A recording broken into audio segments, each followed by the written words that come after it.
अस्सलाम वालेकुम फ्रेंड्स, इस एपिसोड से अब हम ट्रिग्नोमेट्रिक इक्वेशंस को सॉल्व करने का सिलसिला शुरू कर रहे हैं। और ना सिर्फ हम यहाँ पर ट्रिग्नोमेट्रिक इक्वेशन को सॉल्व करना सीखेंगे, बल्कि हमें यहाँ पर ये भी समझना होगा कि इनके जवाब को कैसे प्रेजेंट किया जाता है, क्योंकि आप देख सकते हैं कि यहाँ पर मुख्तलिफ अंदाज से जवाब प्रेजेंट किया गया है। तो यहाँ पर सवाल के साथ साथ आपको जवाब भी समझना होगा। इन एपिसोड्स को आप बिल्कुल नहीं समझ सकते अगर आपने बेसिक कॉन्सेप्ट्स कोऑर्डिनेट्स के एतबार से नहीं समझे हुए, तो इसके लिए डिस्क्रिप्शन में लिंक मौजूद है। आपने वहां से सबसे पहले ज़रूर कोऑर्डिनेट्स के तमाम कॉन्सेप्ट को समझना है, देन इन एपिसोड्स को देखने का सिलसिला शुरू करना है, ताकि आपको आसानी से सारी चीज़ें समझ में आ सकें।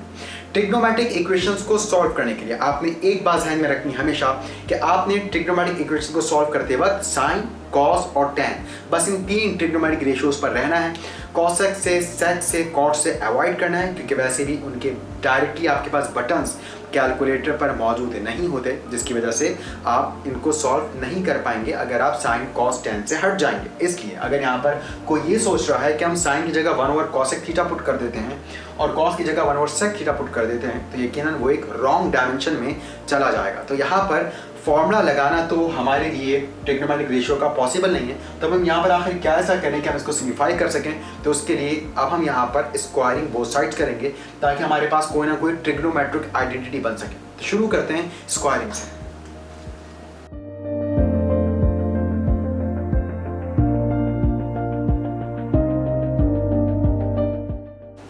जी, तो आपने देखा हमने स्क्वायरिंग बोथ साइड्स कर दी। Sine theta plus cos theta का होल स्क्वायर हो गया। और जब भी ब्रैकेट के अंदर दो वैल्यूज आपस में प्लस या माइनस हो रही होती हैं, पावर ब्रैकेट के अंदर नहीं आ सकती, बल्कि हम वहां पर a प्लस बी के होल स्क्वायर या a माइनस बी के होल स्क्वायर का फॉर्मूला अप्लाई करते हैं। तो यहाँ पर a का मतलब साइन है, b का मतलब कॉस है। यहाँ पर हम वैल्यूज को पुट करते हैं।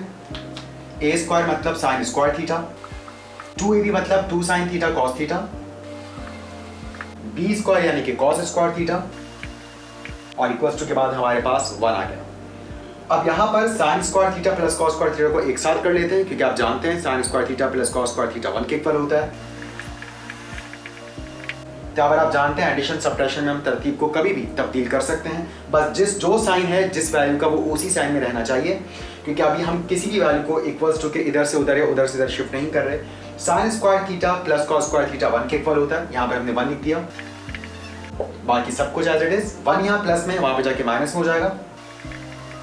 और आप जानते हैं 1 माइनस 1 0 होता है। 2 यहाँ पर मल्टीप्लाई कर रहा है, वहां पे जाके डिवाइड होकर खत्म हो जाएगा, यानी कि अब रह जाएगा सिर्फ sine theta cos theta equals to 0। जब दो वैल्यूज मल्टीप्लाइंग फॉर्म में 0 के इक्वल होती हैं, उन दोनों को अलग अलग 0 के इक्वल करते हैं, खासतौर पर उस वक्त के जब दोनों वैल्यूज में वेरिएबल मौजूद हो। वेरिएबल से मुराद वो चीज जिसके हम वैल्यू फाइंड आउट करना चाहते हैं। जैसे 2 भी मल्टीप्लाइंग फॉर्म में था, तो 2 को हमने वहां ले जाके 0 से डिवाइड करवा के खत्म कर दिया। बिल्कुल वैसे ही कोई कॉस थीटा को भी यहाँ पर ये कह करके मल्टीप्लाई हो रहा है, वहां जाके 0 से डिवाइड करवा के खत्म कर सकता है। तो यहाँ पर हम अगर कॉस थीटा को खत्म कर देंगे तो सिर्फ हम साइन के एतबार से वैल्यू ला सकेंगे। साइन को अगर हम खत्म कर देंगे तो हम सिर्फ कॉस के एतबार से वैल्यू फाइंड आउट कर सकेंगे। तो यही वजह है कि हम दोनों ही की वैल्यूज आना चाहते हैं, इसलिए हम दोनों पॉसिबिलिटीज को लिखेंगे। यानी कि अगर हम कॉस को खत्म कर दें तो साइन थीटा 0 के इक्वल हो जाता है, और अगर हम कॉस को वहां ले जाके, अगर हम साइन को वहां ले जाके 0 से डिवाइड करवा के खत्म करवा दें तो कॉस थीटा 0 के इक्वल हो जाता है। तो आइदर और, यानी कि यहाँ पर दो इक्वेशंस में कंडीशन बन रही है, एक साइन थीटा इक्वल्स टू 0 और एक cos theta equals to 0। Sine वहां पे जाके साइन इनवर्स हो जाएगा, और साइन इनवर्स ऑफ 0 आप जानते हैं 0 होता है, और 0 डिग्री ही 0 रेडियंस होता है। तो ये हमारे पास पहला पॉसिबल आंसर आ गया। बिल्कुल वैसे ही वहां पर हम कॉस को ले जाके शिफ्ट करते हैं, तो theta is equals to cos inverse of 0, और आप जानते हैं कॉस इनवर्स ऑफ 0 जब आप कैलकुलेटर पर कैलकुलेट करेंगे तो 90 डिग्री आएगा, और 90 डिग्री को जब हम रेडियन में कन्वर्ट करेंगे तो हमारे पास पाई ओवर 2 आएगा। 91 × 90, 92 × 180, यानी हमारे पास थीटा बराबर आया पाई ओवर 2 के। अब 0 डिग्री अगर हम देखें तो वो इधर मौजूद है, ये 0 डिग्री है, और पाई ओवर 2 यानी कि हम 90 डिग्री देखें तो वो यहां मौजूद है। और ये दोनों ही एंगल्स फर्स्ट कोऑर्डिनेट्स में, यानी कि फर्स्ट कोऑर्डिनेट्स में इनकी वैल्यूज पॉजिटिव ही आएगी। तो यहाँ पर ये बात जहन में रखिएगा, इस बात को अपनी आदत बना लीजिए कि जब कभी भी हमारे पास एक जवाब आता है, दूसरा जवाब हमें उससे खुद मालूम करना होगा। यानी कि जो 0 रेडियन आया इससे हमें एक और जवाब मिलेगा, और ये जो पाई ओवर 2 यानी कि जो 90 डिग्री आया इससे हमें एक और जवाब मिलेगा।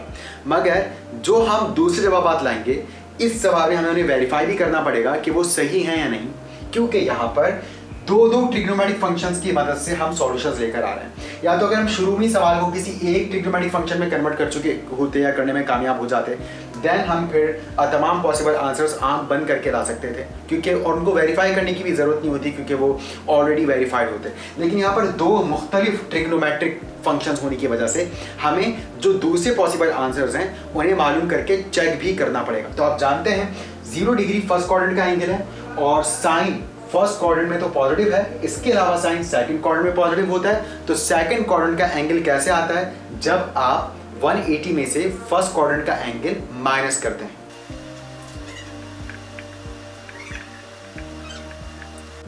तो फर्स्ट क्वाड्रेंट का एंगल जब आपके सामने होता है तो बाकी क्वाड्रेंट्स में एंगल्स मालूम करने के फॉर्मूले हैं। 180 माइनस थीटा यानी कि आप सेकंड क्वाड्रेंट में आ गए, 180 प्लस थीटा यानी कि आप थर्ड क्वाड्रेंट में आ गए, 360 माइनस थीटा यानी कि आप फोर्थ क्वाड्रेंट में आ गए। तो यहाँ पर साइन का दूसरा पॉसिबल एंगल हमें 180 डिग्री सेम इक्विट एंगल को माइनस करने से मिल सकता है। तो यहाँ पर जब हम 180 में से 0 को माइनस करेंगे तो हमारे पास 180 आएगा, यानी कि हमारे पास एक और पॉसिबल जवाब हो सकता है 180। लेकिन अगर हम यहाँ पर 180 को रख के वेरीफाई करते हैं तो साइन 180 तो 0 होता है, मगर कॉस 180 -1 होता है, 0 -1 होता है और वो वेरीफाई नहीं कर पाएगा। यही वजह है कि यहाँ पर सेकंड पॉसिबल जवाब हमारे लिए बेकार साबित हुआ। बिल्कुल वैसे यहाँ पर अगर हम 90 डिग्री को देखें तो 90 डिग्री यानी कि कॉस फर्स्ट क्वाड्रेंट में पॉजिटिव है, और एक और अगर आप एंगल जानना चाहते हैं तो उसके लिए फोर्थ क्वाड्रेंट का एंगल आपको चाहिए। तो फोर्थ क्वाड्रेंट का एंगल कैसे आता है? जब आप 360 में से फर्स्ट क्वाड्रेंट का एंगल माइनस करते हैं तो 360 डिग्री में से अगर हम 90 माइनस कर दें तो हम पहुंचते हैं 270 डिग्री पर। और एग्जैक्टली एंगल्स क्वाड्रेंट्स में नहीं, बल्कि आप ये समझ लीजिए कि यहाँ पर ये एंगल्स बॉर्डर्स पर हैं। तो बॉर्डर्स के एंगल्स वैसे ही बहुत ही लिमिटेड वैल्यूज रखते हैं। तो यहाँ पर हमारे पास कॉस का एक और पॉसिबल एंगल आ सकता है 270 डिग्री। जैसे कॉस 90 डिग्री 0 डिग्री के इक्वल होता है, बिल्कुल वैसे ही कॉस 270 डिग्री भी 0 डिग्री के इक्वल होता है। मगर यहाँ पर हम थीटा की जगह 270 डिग्री पुट करते हैं तो यहाँ तो 0 आ जाएगा, मगर साइन 270 डिग्री यानी कि थर्ड और फोर्थ क्वाड्रेंट के बॉर्डर पर होने की वजह से यहाँ पर साइन थर्ड और फोर्थ दोनों में नेगेटिव होता है, तो इसका जवाब नेगेटिव बनाएगा। यही वजह है कि इससे जो हमें एक दूसरा पॉसिबल जवाब मिला वो भी यहाँ पर वेरीफाई नहीं कर पाएगा। और मैं एक बार फिर आपको क्लियर कर दूं कि ये वेरिफिकेशन हमें ज़रूरत पड़ेगी सिर्फ उस वक्त कि जब हम सवाल को दो ट्रिग्नोमेट्रिक रेशियोज के जरिए से सॉल्व कर रहे होंगे, तब हमें वेरिफिकेशन की दिक्कत आएगी। अदरवाइज अगर हम शुरू से ही किसी भी एक ट्रिग्नोमेट्रिक रेशियो में पूरे सवाल को कन्वर्ट करने में कामयाब हो जाते हैं, देन बस हम उसको फोकस करते हुए उसके बारे में सोचेंगे और उसके हिसाब से तमाम जवाब लेकर आएंगे। और जहां पर आपको शक पड़े वहां पर आप वेरीफाई भी कर सकते हैं, अदरवाइज आपको वेरीफाई करने की ज़रूरत नहीं होगी। तो अब हम ये देखते हैं कि हमने इन जवाबात को लिखना कैसे। तो एक बार ध्यान में रखिएगा,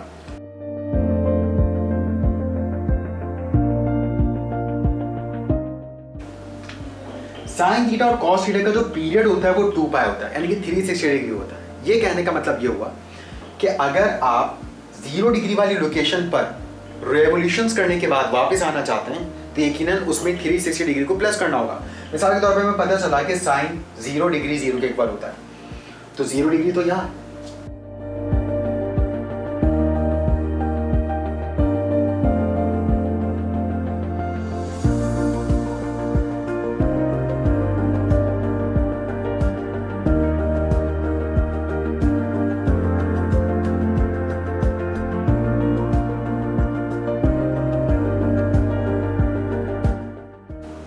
अब हम रेवोल्यूशन शुरू करते हैं। तो फर्स्ट रेवोल्यूशन के बाद यहाँ पर हम जब पहुँचेंगे तो यही 0 360 डिग्री बन चुका होगा। सेकंड रेवोल्यूशन के बाद जब हम यहाँ पहुँचेंगे तो यही 360 डिग्री अब 720 डिग्री बन चुका होगा। तो जब आप थर्ड रेवोल्यूशन करेंगे तो जैसे आप यहाँ एनिमेशन में भी देख सकते हैं, हमारे पास ये 1080 डिग्री जो है वो बन जाएगा। तो इस तरह से सिलसिला चलता चला जाएगा। तो जो नंबर ऑफ रेवोल्यूशंस होते हैं, इन नंबर ऑफ रेवोल्यूशंस को अगर असल में हम n से शो करते हैं तो यही वजह है कि यहाँ पर सिर्फ 2 पाई नहीं लिखते, क्योंकि 2 पाई का तो मतलब सिर्फ 360 डिग्री है। मगर जब हम 2n पाई लिखते थे तो if n is 0 it means ये 0 बन जाएगा, इफ n is 1 तो ये 360 डिग्री बन जाएगा, इफ n is 2 तो ये 720 डिग्री बन जाएगा। 3 रेवोल्यूशंस हो, 30 रेवोल्यूशंस हो, 10 लाख रेवोल्यूशंस हो, 50 लाख रेवोल्यूशंस हो, जितने भी सॉल्यूशन सेट्स आप अब बनाना चाहें वो अब ऑटोमेटिकली इसमें आ चुके हैं। अब आपको तमाम वो लाखों करोड़ों अरबों खरबों सॉल्यूशन सेट्स लिखने की ज़रूरत नहीं है, क्योंकि सिर्फ n लिखने से हमने उन तमाम यहाँ पर जो है वो पॉसिबल जवाबात को कवर कर लिया। तो यही वजह है कि हम यहाँ पर सबसे पहले सॉल्यूशन सेट में 2n पाई प्लस 0 लिखेंगे। और जाहिर बात है आप जानते हैं 2n पाई प्लस 0 2n पाई होता है, यही वजह है कि बुक में सिर्फ और सिर्फ 2n पाई लिखकर यहाँ पर छोड़ दिया गया है। इसी तरह से यूनियन यानी अगला जवाब भी हमारे सॉल्यूशन सेट का हिस्सा है और वो है π/2 और ये कॉस के लिए था। कॉस का भी पीरियड 2 पाई होता है, नंबर ऑफ रेवोल्यूशंस के लिए हम उसमें n शामिल कर देंगे तो ये बनेगा 2n पाई। और जरूर यहाँ पर आप शो कर लें कि n बिलोंग्स टू z, यानी कि n कोई इंटीजर है, यानी कि ये काउंटिंग नंबर है और जो रेवोल्यूशंस को काउंट कर रहा है। तो उम्मीद है कि आपको ये सवाल बहुत अच्छे अंदाज से समझ आया होगा। इंशाल्लाह नेक्स्ट एपिसोड में मिलते हैं नेक्स्ट क्वेश्चन के साथ। तब तक के लिए अल्लाह हाफिज़।